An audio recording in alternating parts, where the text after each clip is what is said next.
Everyone, and welcome to This Week in FCPA, episode 242 for the week ending March 5, 2021, the Lion or Lamb edition. As March roars in as its traditional lion, we wonder if it will leave as the lamb. But in the interim, we're going to take a look at some of the week's top compliance and ethics stories. Jay, what say you? I say it's better weather in Texas, so I'm glad you guys got a break this week, and let's jump right in and hit the first of our stories. First up, we have Apple with a big announcement about a new compliance site. Harry Casson talked about it. Matt Kelly talked about it. It's a pretty comprehensive site, Jay, and I would urge all of our listeners and viewers to take a look at it because it's got some pretty cool stuff on there. And if you need any forms, policies, benchmarking, it's certainly a great resource for you. It's interesting that this is comes up after the chief security officer at Apple, former chief compliance officer, was charged last fall with bribery and corruption domestically. An interesting case, but nevertheless, I think it's a great resource. Anytime that you can have a large company, which obviously has a global footprint, put out their thoughts on compliance and ethics, it's a great boon for the greater compliance community. So I'm going to give Apple a big kudos for putting this out. And I'm really not too concerned about what their motives were. I'm more concerned about moving the ball forward in anti-bribery, anti-corruption. So a big announcement from Apple, and kudos as well. What's up next, Jay? Next up, we've got something from Sam Hickey writing in the Global Anti-Corruption blog. And he's going to talk about what are some principles for victim remediation and anti-bribery and corruption enforcement action. There's a broad consensus that foreign bribery harms the citizens and the governments of developing nations, but in most cases where an enforcement agency there's a supply side jurisdiction, that is the home jurisdiction of the companies that paid the bribes. They reach a settlement with the company accused of bribing foreign officials, but the settlement does not provide for any remedial payments to the government or the citizens of where the demand side, the country where the bribery took place. In a recent article, Sam proposed a framework that could achieve a more consistent outcome and could be used as a benchmark for developing best practices. In this post that we quote to in the show notes, he outlines factors that enforcement agencies should take into account, and I'm going to briefly share some of his thoughts with you. Before proceeding to the factors that enforcement agencies ought to consider, it's important to distinguish between two concepts of harm and two associated concepts of victimhood, distinctions which in turn suggest a crucial distinction between two different forms of remediation. First, we should distinguish between direct and indirect harm. Direct harm exists where the harm suffered by the victim is directly attributable to the misconduct of the perpetrator. The deferred prosecution agreement negotiated between the Serious Fraud Office and Standard Bank could prove an illustrative example of direct harm in the foreign bribery context. Standard Bank's subsidiary paid $6 million in bribes using funds that would have otherwise been paid to the Tanzanian government. This distinction between direct and indirect harm is useful in distinguishing different kinds of corruption victims. What he calls a first-order victim are those who have suffered direct harm, and those who have suffered second-order, it makes sense you'd call them second-order victims.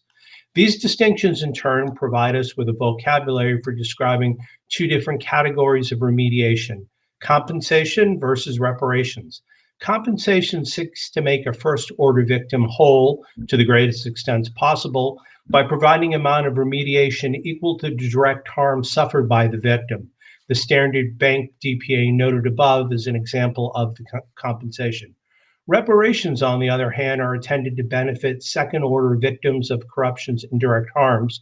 For example, the SFO and the DOJ have included terms in DPAs and plea deals that requires defendant firms to provide funds earmarked for public infrastructure initiatives or charities in the countries where bribery took place.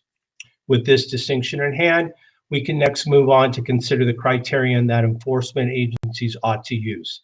With regard to compensation, enforcement agencies should take the following factors into account. First, whether there's an identifiable first order victim. Second, the number to which the degree of loss to the victim is reasonably ascertainable. Third, whether there's a risk that paying compensation to the victim will lead to additional corruption. And finally, four, whether providing compensation would be impractical or unnecessary. Because different harm is diffuse and difficult to quantify, the framework for reparations does not require the same degree of precision with respect to identifying victims and ascertaining the level of harm. Instead, when deciding whether to include reparations, the enforcement agencies should consider the following. One, even though reparations are distinct from compensation payments, there ought to be some type of nexus between the nature of the indirect harm and the form of reparations. Two, as with the compensation payments, enforcement agencies must consider the inclusion of reparations in the settlement agreement and take into account the risk of repeat corruption. And finally, three, as with compensation, enforcement agencies might also consider whether reparations are appropriate in the light of the circumstances. Scholars and policymakers should consider how international foreign bribery regime, which focuses on supply side of corruption, might be wielded to assist those in the developing worlds most harmed by FCPA matters. And supply side enforcement agencies have increasingly used the DPA as a tool to advance its remedial objective. In conclusion, this practice ought to operate of clearly defined principles and best practices rather than proceeding in an ad hoc.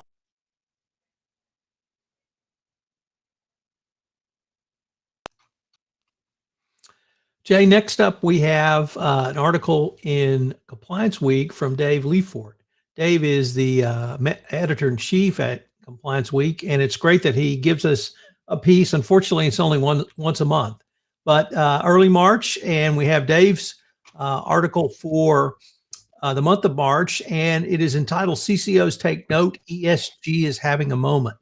And I think it's really prescient of Dave to write about this because it seems to be that we have several strands going on here, Jay. Of course, we have a change in administration, and the prior administration did not give one whit about ESG or actually even doing anything positive in the area of corporate governance, social or environmental. And now we have the SEC announcing its increased expectations of companies on disclosing climate change. We've got Biden creating a new senior policy advisor position at the SEC. We have the Treasury Secretary, Janet Yellen, saying that the approach of her department will change dramatically on climate change. If you'll think back, Jay, to December, when NASDAQ proposed that a rule that all listed companies have at least two diverse directors. And I would suspect that the SEC will come with some type of regulation on this. Clearly, the government now is taking this seriously and is going to put regulations and guidance in place. We still have corporations also leading this charge, Jay, with both requirements, their own internal requirements, but also requirements to do business with companies that have robust ESG programs. We saw this about 10 years ago in the compliance realm when companies and customers started demanding that suppliers and vendors and third-party sales agents have robust compliance programs, and doesn't surprise me to see this now. So ESG certainly is having a moment. What's going to be the role of the compliance profession? And the Chief Compliance Officer, Kim Yapchai, the CCO at Tenneco, was in Q4 named VP or EVP for sustainability, ESG as well. So we're going to have, I think, a big role for compliance, and it's something that I think we're going to be talking about and both writing about going forward.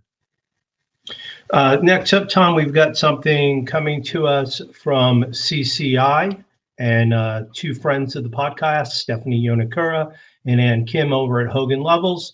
And they're going to take a look at global trends on the ABC enforcement front, key developments from around the world in 2021. So as I said, Stephanie Yonakura and Ann Kim examined the impact of mammoth relief spending, widespread remote work, and other key developments on the anti-corruption front that will happen globally in the next year or so. The massive sum of government funds allocated to respond to the COVID-19 pandemic and an unprecedented urgency to distribute those funds have created opportunities, unfortunately, for corruption at the very time that remote working threatens to weaken traditional compliance mechanisms. These conditions are sure to shape anti-corruption enforcement in the coming year. However, they're not the only noteworthy developments. The authors highlight a few key trends in trends among corporate executives and compliance personnel, and we link to their report on global bribery and corruption outlook for 2021 in the show notes. Let me briefly highlight a few. More international cooperation means more multi-country investigations. We expect continued active cooperation among authorities across jurisdictional boundaries and investigation of corruption. Last year, U.S. enforcement agencies cooperated globally with enforcers in Brazil, El Salvador, France, Guatemala, Guernsey, Italy, Luxembourg, Malaysia, Panama, Singapore, Switzerland, and not to be left out, the United Kingdom. Corporations must be prepared to manage multi-jurisdictional internal investigations. This requires being ready to engage outside counsel that has experience implementing a global strategy to resolve such investigations with multiple enforcement agencies, while also navigating country-specific things. Continued focus on individual prosecutions. The number of individual prosecutions under FCPA have increased over the past 5 years, and it's expected that under the Biden administration, it will continue to focus on individual prosecutions to deter bribery and corruption schemes. Outside the U.S., recent high-profile prosecutions of individuals indicate the global authorities are also focused on holding individuals accountable. Settlements will be more expensive but more flexible. 2020 saw a record-setting bribery and corruption settlements, but at the same time, the UK and other national enforcement authorities have signaled that they're becoming increasingly comfortable using agreements similar to deferred prosecution agreement, which has been long used by US enforcers. They will use this to encourage companies to voluntarily report wrongdoing and cooperate with investigators. Compliance programs, as you know, are more important than ever. The effectiveness of a corporate compliance program also continues to be an important consideration for numerous enforcement agencies as they may mitigate potential sanctions for bribery and corruption. In the US, the DOJ recently updated its guidance about how the department will evaluate corporate compliance programs. And in early 2020, the SFO also released a new internal guidance as part of its operational handbook. Focus on COVID-19 related fraud. Numerous enforcement agencies around the world have declared their intent to investigate criminal activity relating to COVID-19. We therefore expect a growing focus on bribery and corruption risk arising out of global health crisis. With all of the economic strain the pandemic has placed on businesses, coupled with the pressure to maintain fiscal responsibility, or even in some circumstances to actually achieve growth, the authors expect enforcement agencies around the globe to take a closer look in the coming year at businesses that have taken advantage of government support, examining the way the government contributions have been obtained and used. In closing, companies should therefore look back at their activities during the pandemic, in particular auditing compliance procedures to ensure that they are held up to the stresses of the health crisis. Back to you, Tom.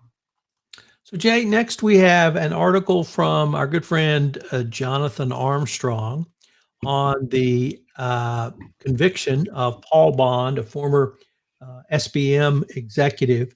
This relates to the Unaoil matter, and he was involved with Unaoil to facilitate the payment of bribes into Iraq.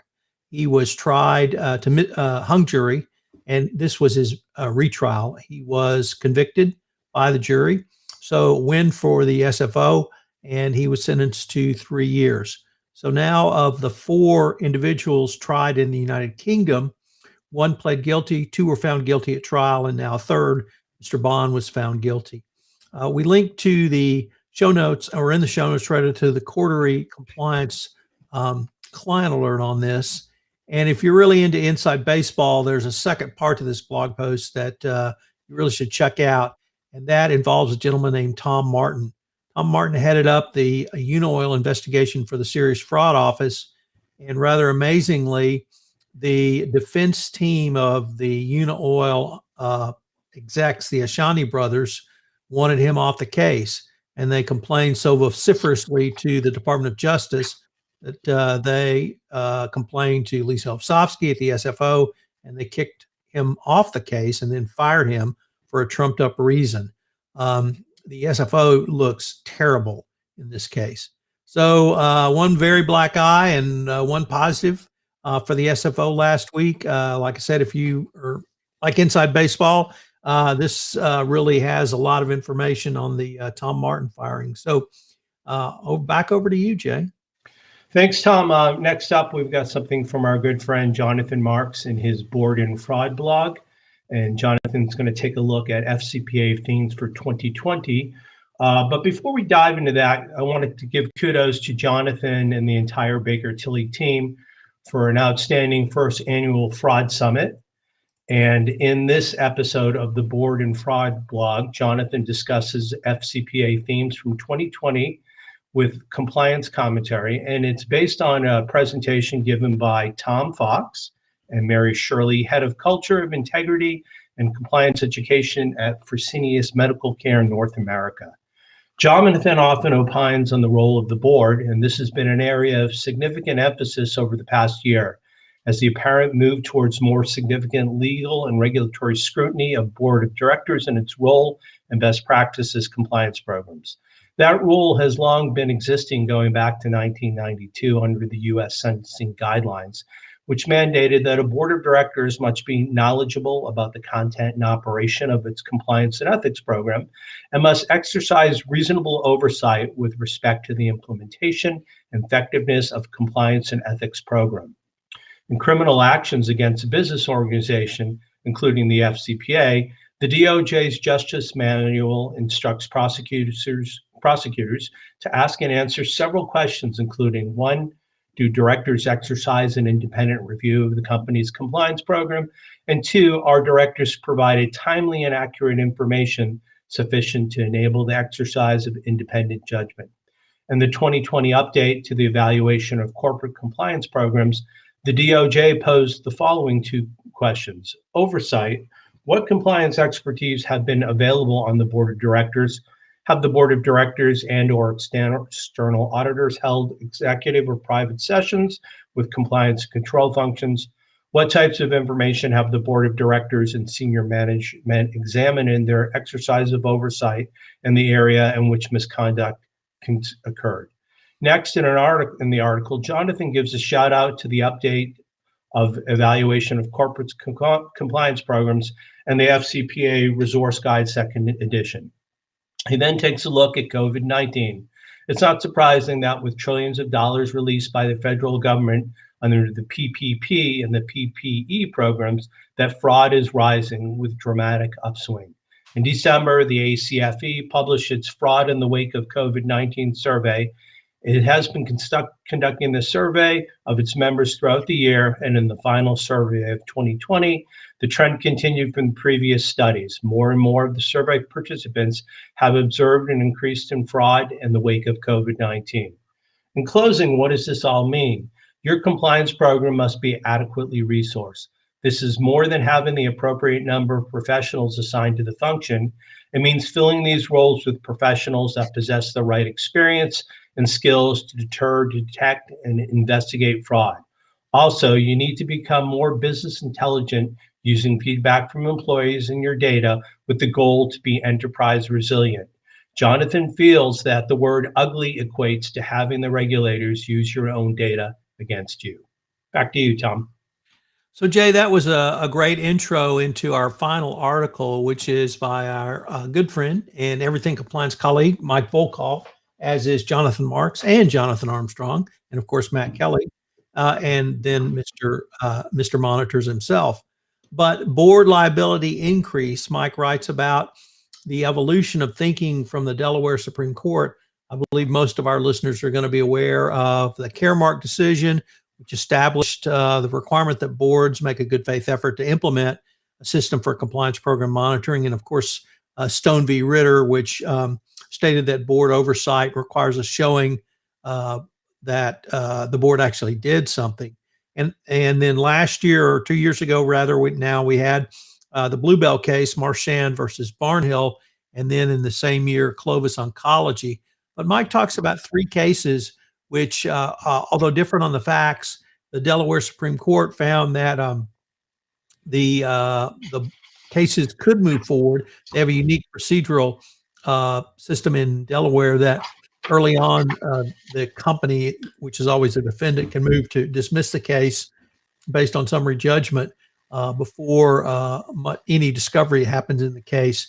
In Hughes versus Hugh, the board was not watching any financials or looking at any financials independently of senior management. They were not having an external audit come in and perform an audit, and they relied on the senior management, which was insufficient. In Intermarketing Group, we had a similar situation, a little bit different situation, because we had a pipeline provider which was not bringing pipeline integrity and pipeline safety issues to the board. There was a huge rupture and spilled 3,400 barrels of oil into an environmentally sensitive part of the West Coast. I would note that the physical damage was significant, but the reputational damage was much higher. And then finally, we had Teamsters Local 443 case, where once again, there was financial shenanigans, but they rose to the level of criminal actions. So we had two civil cases and a criminal case. And in the Teamsters case, Teamsters Local case, the board failed to, red flags were failed to be sent to the board and noticed and acted upon by the board. So it's pretty clear the Delaware Supreme Court is getting out ahead of this. We have seen some movement by the Department of Justice around boards. I guess the clawbacks in the Goldman Sachs case would be a good example, but I think we're going to see more Department of Justice and SEC looking at the board. But the cost of these shareholder actions in Delaware is not to be discounted, Jay. In the Bluebell case, Bluebell had to pay $60 million to settle a case before any depositions were taken. So that tells you it's a serious matter, even if it's on the civil side of things. There can be a serious payment out. It's certainly going to drive up directors and officers' liability insurance. And boards need to get the message that they have to engage in active oversight of compliance programs going forward. So, Tom, before we spoke to Matt Leafort, and we talked about corporate governance, and I've got one more article that I'd like to share with you. It's Global Trends in Corporate Governance, and it comes from the Harvard Law School Forum on Corporate Governance. Specifically, it's posted by Rusty O'Kelly, Anthony Goodman, and Laura Sanderson, and they're all with Russell Reynolds Associates. This year, as in the previous 5 years, Russell Reynolds Associates interviewed over 40 global institutional and activist investors, pension fund managers, proxy advisors, and other corporate governance professionals to look at the corporate governance trends that will impact boards and directors in 2021. Now, first of all, for comparison, the group publishes their global trend predictions for 2020. One, greater focus on ES of ES&G, increasing importance of corporate purpose, better board oversight of corporate culture and human capital management, more expansive view of board diversity, and companies facing wider forms of activism. The COVID-19 pandemic and social justice movements have had far-reaching impacts on business and society around the world. In many ways, we're at a turning point. Corporate governance trends vary somewhat across regions, but corporations globally are experiencing a reckoning around their role in society. So here are the predicted trends for 2021. Climate change risk, diversity, equity and inclusion, convergence of sustainability reporting standards, human capital management again, return of activism and increased capital markets activities, and number 6, virtual board and shareholder meetings. They're here to stay, as we've reported previously. So number 1, climate change risk. The pandemic forced the S out of ESG, environmental, social, and governance factors, higher up the corporate agenda as companies sought to reassure stakeholders that they took safety of their workers and communities seriously. In 2021, climate change will be back in focus. Corporate responsibility for managed climate change as a long-term material risk has gained traction in markets, and the Biden administration rejoined the Paris Climate Agreement on its first day in office.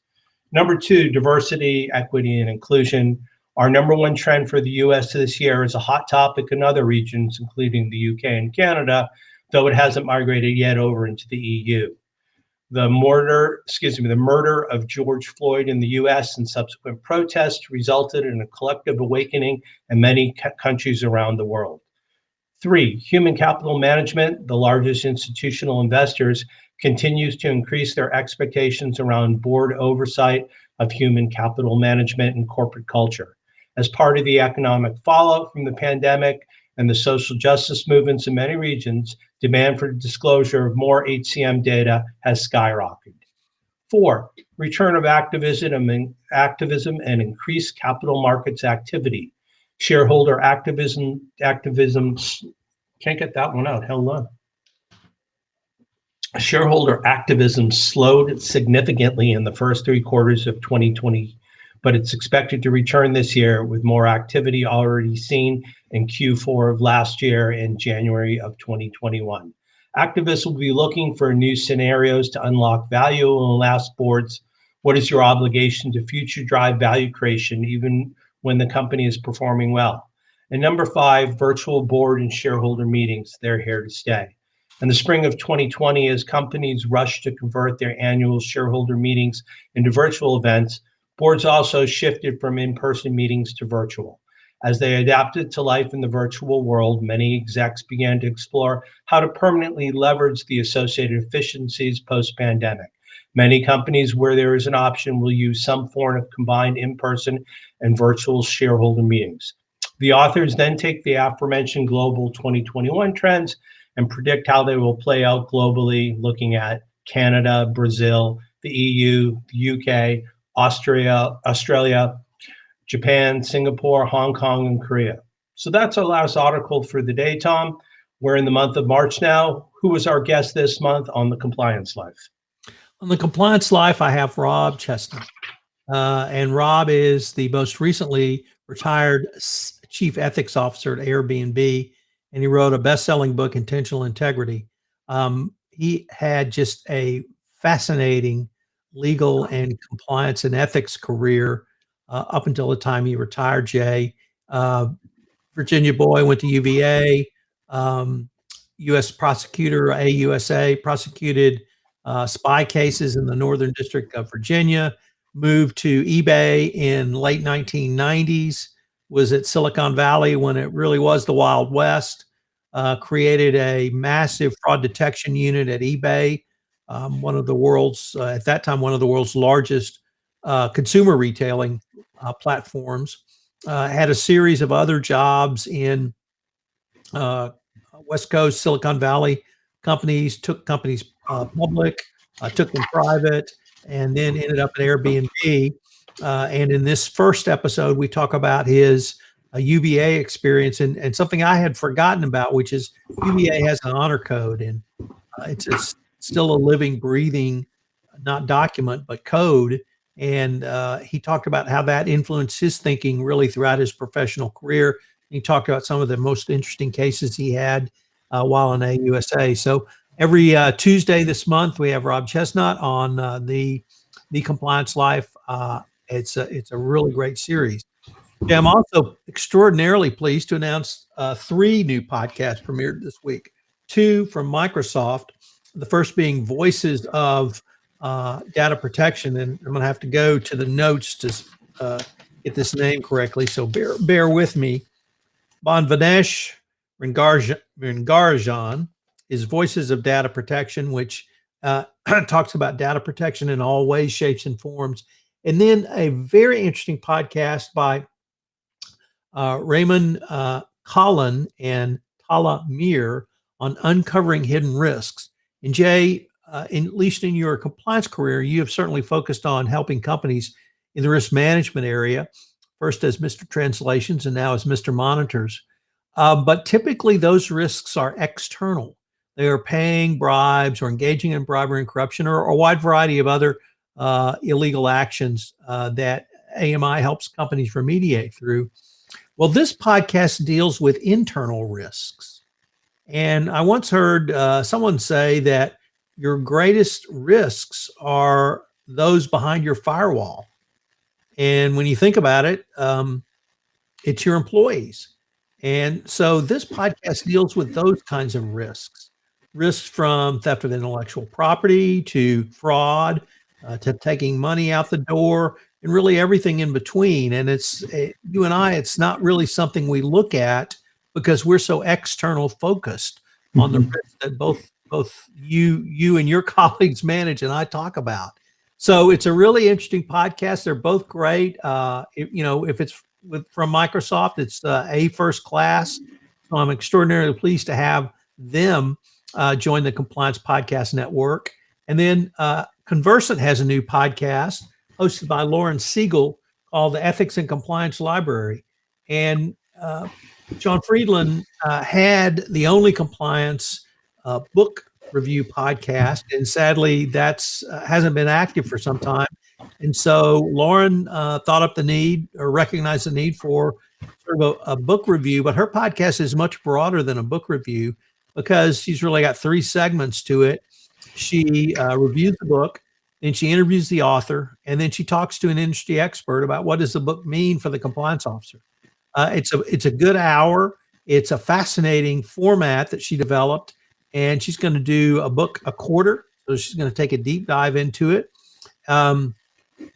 So check out the premiere issue of the Ethics and Compliance Library, where host Lauren Siegel takes a look at blind spots. So it was really great to have a new month and have 3 new podcasts, Jay. So we've got a couple webinars that Tom would like us to highlight. The first one, join K2 Integrity's Financial Crimes Risk and Compliance Experts on March 18th as they discuss the impact of ongoing developments in the financial integrity community.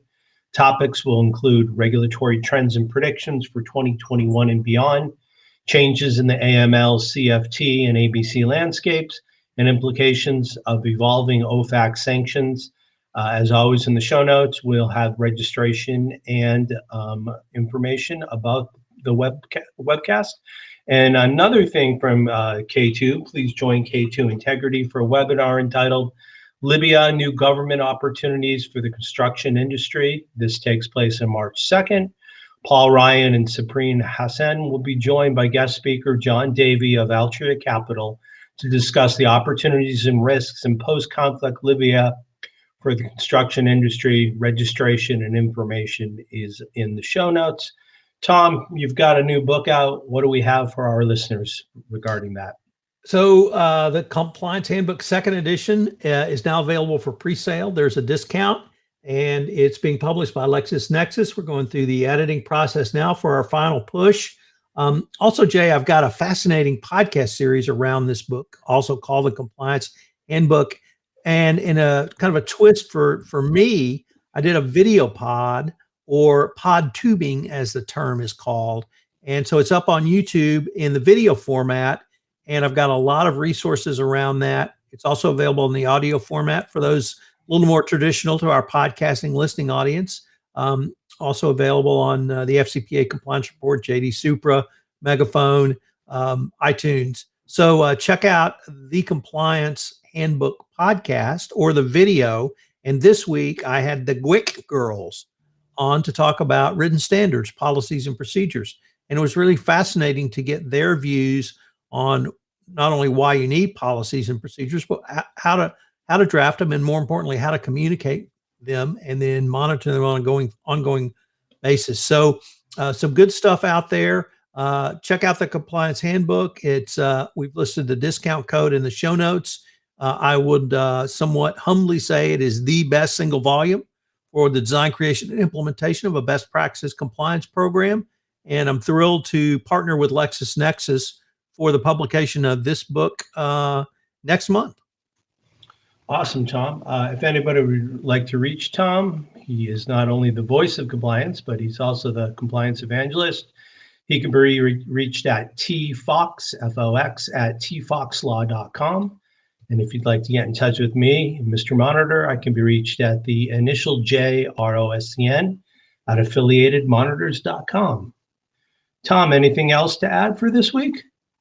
Or should I take us home? Take us home, Jay.